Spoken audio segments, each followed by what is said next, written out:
Hello guys, কেমন আছো? আশা করি সবাই ভালো আছো। আজকে ফার্স্ট আমার নাইট ডিউটিতে যাওয়ার সময় দেখি এমন একটা দৃশ্য, তারপরে খুব সুন্দর লাগছে আমাদেরকে, ভাই আপনাদের সাথে শেয়ার করি। এই যে জায়গা দেখতে পাচ্ছেন না, এটা আমার কোম্পানির ভিতরে জায়গাটা। এটা অনেক সুন্দর আজকে নাইটের ভিউ, কিন্তু দেখার পরে অনেক সুন্দর লাগে বলে আপনাদের শেয়ার করি। কি আর লাগে, আমি ডেট ডিউটি করি তো রাত্রে এরকম বারণই হয় না আমার, তারপরে এরকম দৃশ্য আমি দেখতে পারছি না। আজকে দেখার পর আমার খুব ভালো লাগছে।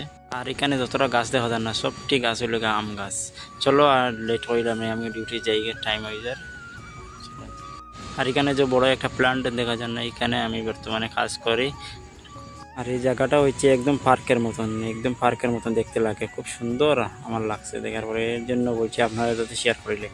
আর সুন্দর কেন হইতো না, এটা হইতো বোম্বাই, বুঝতে পারছেন? এটা হলো স্বপ্নের শহর বোম্বাই। এই যে প্ল্যান্ট দেখা গেছে না, এই প্ল্যান্টের মধ্যে আমি কাজ করি। আর চ্যানেলটা সাবস্ক্রাইব করে রাখবেন। আজকের লাগে শেষ, এখানে পরবর্তী